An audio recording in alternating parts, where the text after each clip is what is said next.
I neglected to introduce myself before, but my name is Evie Martin. I'm the lead pastor here at Plattwoods Church. Thanks for joining us today in worship here in this space, and also for those of you worshiping with us online, a special welcome to you today. Sermon research and preparation often will take you down strange roads and rabbit holes. This week, I found myself on the IBM website reading a little about anomaly detection. You can also think of it as outlier detection. It's the principle used in data analysis that identifies the event or the data point that is inconsistent with the rest of the set, detecting the anomaly. In the tech world, finding these deviations allows for building stronger systems. In mechanics, it anticipates potential structural failures and prevents them before they occur on a grand scale. In finance, anomalies alert us to fraud.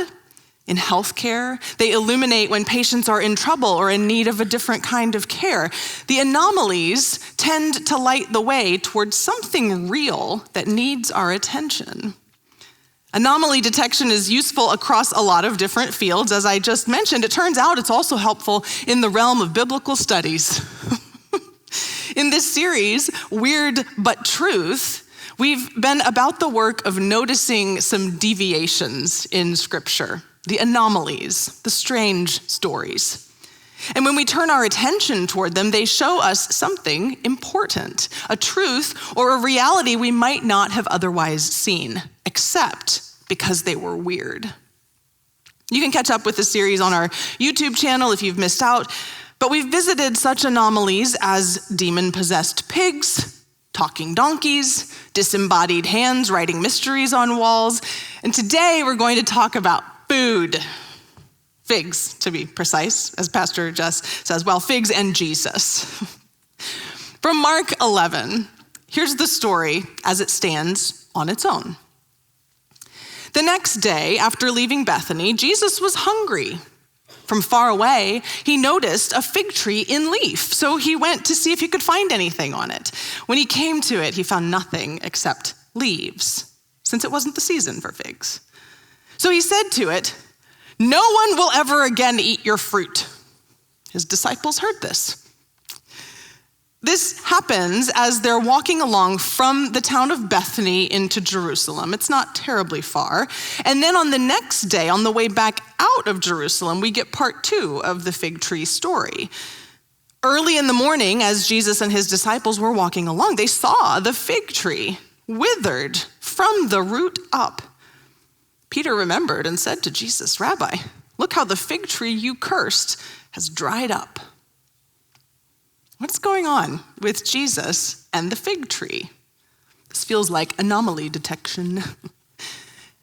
Jesus does and says some unusual things throughout the Gospels, but to curse a completely harmless tree and to cause it to wither all the way to the roots, this seems more than a little unusual. If we read this story on its own, at face value, the best explanation we might come up with is that Jesus is hangry. Nobody wants a hangry Jesus. I mean, the text even tells us it was not the season for figs. How can Jesus be so hangry that he's mad at a tree for not producing fruit when it's not even quite time to produce fruit yet? The big takeaways in a simple reading would be, if you're on a road trip with Jesus, you better pack some snacks. And if you're craving a fig Newton right now, well, you're living like Jesus, so good job. There's actually fig bars out in the cafe today as a special treat, so make sure you stop by and get some. You don't have to be a Bible scholar to conclude that this might not be the whole lesson here. There might be a little more to it, and you'd be right. This strange little anecdote about the cursed fig tree and Jesus' weird behavior is a sandwich. The cursing is one slice of the sandwich, or the bread, like fig Newton side, and the withering is the other slice. Something else happened in between, and the something else was the point. The weirdness of the fig tree is what highlights the thing that happens in the middle. Jesus and the disciples were headed into Jerusalem when he went nuclear on the fig tree. They're coming out of Jerusalem when they find it withered and dead. What happened in Jerusalem? Well, that's the story that more of us know. Jesus went into the temple and he sort of lost it. They came into Jerusalem. After entering the temple, he threw out those who were selling and buying there. He pushed over the tables used for currency exchange and the chairs of those who sold doves. He didn't allow anyone to carry anything through the temple. He taught them, "Hasn't it been written, 'My house will be called a house of prayer for all nations,' but you've turned it into a hideout for crooks." The chief priests and legal experts heard this, and they tried to find a way to destroy him. They regarded him as dangerous because the whole crowd was enthralled at his teaching. When it was evening, Jesus and his disciples went outside the city. So Jesus was angry, all right, and he was hungry. So I do think hangry played a part with the fig tree. But there was something much bigger at play. He was angry about what was happening in the temple. But Evie, you might say, he cursed the fig tree before he got to the temple. He couldn't have been upset about it yet. And this is what I love about our Bible and the way that our gospel writers weave a story, each one in their own way. If you back up with me just a few more verses from where we started, do you want to guess where Jesus was the night before the fig tree got axed? He was at the temple. He had ridden into Jerusalem on a donkey. Yes, our Palm Sunday story. Everybody was super pumped about that, waving their palm branches, proclaiming him king. And then we get this little nugget in verse 11 with no further explanation. Jesus entered Jerusalem and went into the temple. After he looked around at everything, because it was already late in the evening, he returned to Bethany with the 12.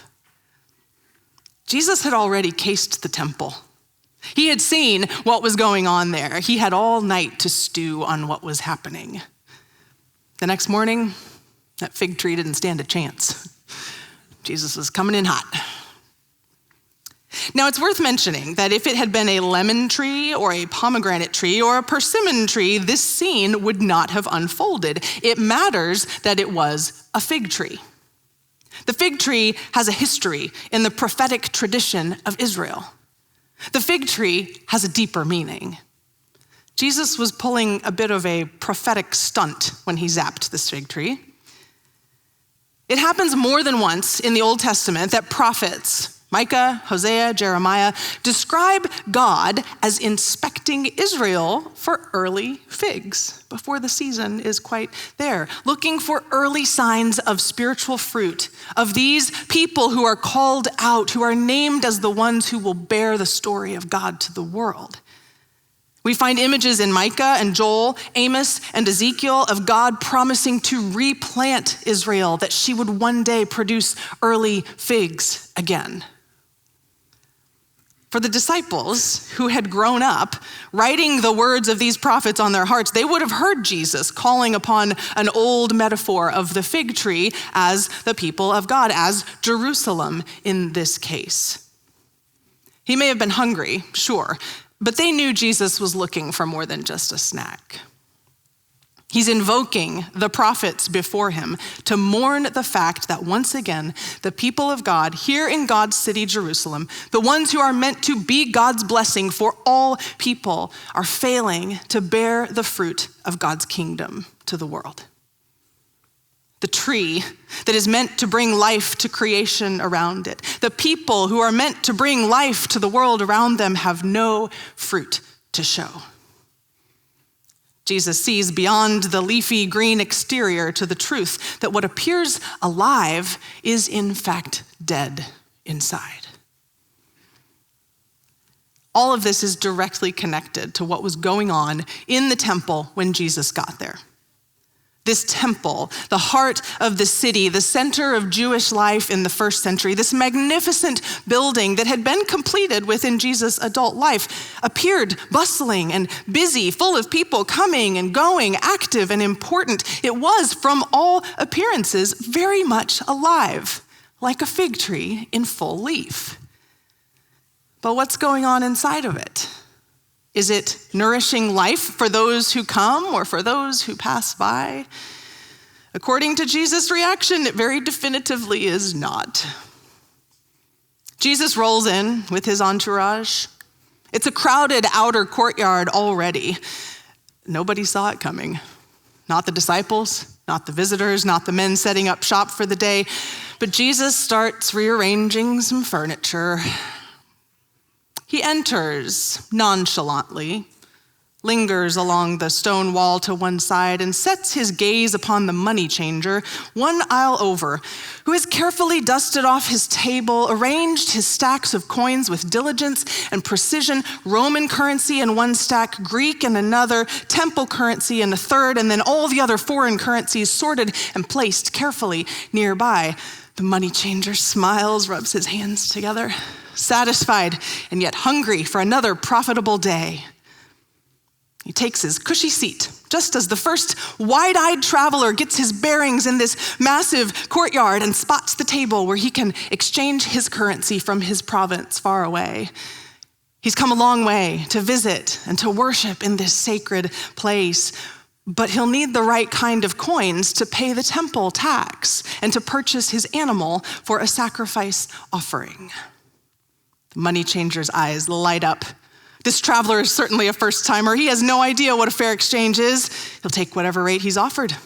Easy target. This is profit right out of the gate, first thing in the morning. A sign that this is going to be a good day for sure. He grins widely at the traveler, eager to open business for the day, thinking about that nice red table wine he'll pick up on the way home to share with his wife. And then wham, he's flat on his back, staring at the sky, coins raining down, clinking on stone all around, his meticulous table upended, lying cattywampus across the aisle from where he started this morning, his robes disheveled. He scrambles and then stumbles to right himself. Passers-by whirl around and press in to look at the commotion. And through the gathering crowd, the money changer catches a glimpse of a rabbi marching down the rows of tables, flipping them one by one. Money rolls amok, people gasp and gawk. Disorder descends as everyone scrambles to collect coins from all corners of the known world, rolling and scattered across the courtyard floor. On the other side of the outer courts, a little girl clings to her father's hand. Traveling for nearly 2 weeks as a family, her feet are sore. Her shoes are nearly worn through, but here they are. They have arrived in the temple. She has heard only rumor of its grandeur. Her friends' parents speak of its holiness, and now she's here. She can hardly believe it. She jostles along next to her father, careful not to let go and get lost in the crowd. They're walking past crates and boxes and pens of animals, lambs and goats, even an enormous ox nearby. Her eye lands on the loveliest little lamb, unblemished, completely perfect. Her heart beats faster as she imagines what it would be like to present that finest of sacrifices to the priest, the best possible gift to offer the Lord on this day that was the culmination of their family pilgrimage. She squeezes her father's hand. He looks to see what she's looking at. His shoulders fall heavy. He knows the perfect lamb costs more than what he has brought with him. But for his daughter's sake, he has to at least ask. The girl, while her dad is talking to the seller, notices a man walking quickly down the aisle of stalls in their direction. He seems agitated, but when he sees her watching him, he stops. He breathes deeply, and she sees a kindness in his eyes like she has never seen before. He smiles at her wistfully. She smiles back and offers a shy wave. The man looks then at her father as he is speaking with the seller of the lambs. She hears her father raise his voice in protest. The cost of the lamb is beyond what even he had imagined. Her heart sinks as she sees the seller pick up a rickety cage made of sticks with a gray dove murmuring inside. A dove, the sacrifice of the poor, of the women, of those who can't bring anything more glorious to God as their highest act of worship. Her father takes the cage and reaches for the few coins in his robe. And then suddenly, she feels herself whisked off her feet. Her father has snatched her up and dived away from the table. He tries to turn her away from the commotion, but her curiosity is too strong. She peeks over his shoulder to see the man with the kind eyes, but they have turned darker now. slamming the dove cage back down on the table. The latch swings open and the dove flies free. The man has charged her father too much, even for this simple sacrifice. She watches as the rabbi kicks over the chair of the dove seller, and then the next one, and then the next one, down the row until she cannot see him anymore. As the crowd surges, she fights back tears that even the dove will not be theirs. But as her father carries her toward the courtyard exit, she catches one more glimpse of the rabbi, and her heart races again, this time with wonder. Who was that man? He was angry, yes, but his anger did not scare her. Something about it felt like it was going to set her free. Jesus made a mess out of the outer courts of the temple. The outer courts, the place where everyone was allowed to come in. Gentiles, Jews, rich, poor, men, women, priests, shepherds, eunuchs. It was the place where all were welcome, so that all might know God. Except the people of Jerusalem, the leaders, the merchants, had made it a place of lines and divisions and inequities. It was a place where the insiders took advantage of the outsiders. The merchants took advantage of the poor. The sellers overcharged the buyers because they knew they had a monopoly on the inventory. The priests held their knowledge and position over the pilgrims who were innocent, ignorant, naive. The exchangers shortchanged the foreigners. What looked like a beautiful fig tree, green and leafy and ready to feed people with the delicious fruit of God, was completely corrupt inside, doling out economic oppression and injustice and prejudice and classism. And those responsible for living the love of God for the world were using their position to try to make a buck, to try and get a leg up. The temple was dead inside. Jesus was over it. This weird story is definitely a story about fruit, but not just figs. It's about the fruit that the people of God, the communities of God, are meant to produce. Do we look alive on the outside but have no fruit growing on our branches? Do we have eyes to see when the church, our own or anywhere in the world, appears alive at first glance but is dead on the inside? Do we have the courage, like Jesus, to call out our siblings in Christ when they are peddling a cheap gospel, when they are drawing lines of exclusion, when they have taken advantage of the vulnerable to bolster their own credibility? You might not think this happens today. We don't sell animals for sacrifice anymore. We don't change currency in church lobbies. We have banks for that now. But I've been in ministry too long and held the hands of too many brokenhearted people to ignore the fact that the people of God today are still capable of injustice and harm, more than capable of abusing and getting away with it, eager even sometimes to take on a gospel of nationalism, of state, rather than bear the fruit of justice for the poor. Just open your news app to read about state legislatures putting the Old Testament onto school walls, or the latest church leader who has sexually abused a member of his congregation and basically gotten away with it. Or the faith communities where the working class are bankrolling a leader's extravagant lifestyle on the false promise that this will make their own life better somehow.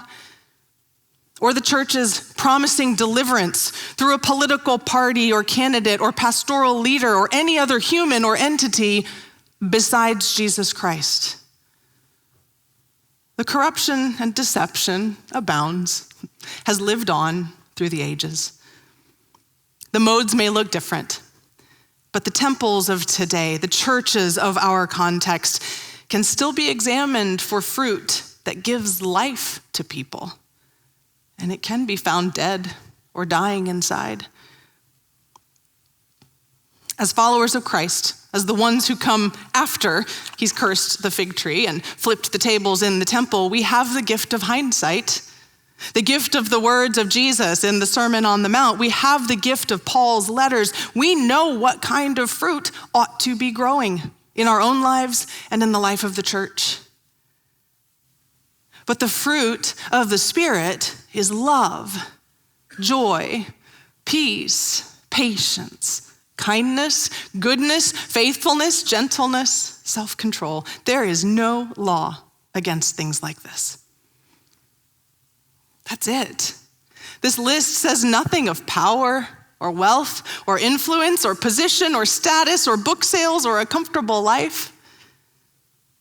When we take an honest look into our own hearts, do we find love and peace and gentleness? When we look at our life together at Plattwoods Church, do we see patience and kindness and goodness? I think so. When we look at the witness of Christians in our city, in our state, in our country, do we see joy and faithfulness and self-control? Where there is no fruit, where the people and places that are meant to feed people and offer them life, where they have no nourishment on their branches, do we have the courage to change? Do we have the wisdom to call it out in our own lives and in our collective life as people of God? Do we have the determination to be a different kind of people? Can we humble ourselves to ask God not to let us wither up, but rather dig us up from the roots, replant us, and breathe us back to life? It is clear from this weird story that the plan for God's people is simple: bear good fruit. Bearing no fruit at all ends with withering and rotting. It ends with overturned tables and upended chairs. So may all this weirdness turn us away from trivial rivalries and produce in us the fruit of love. May it calm our fear of others and turn us toward the fruit of kindness. May it convict us of our obsession of being right all the time and grow in us the fruit of gentleness. May Christ's Spirit nurture in our branches goodness, joy, peace, and faithfulness, because this is the fruit. This is the food our world needs. It is the fruit God called us and calls us still to bear. Amen.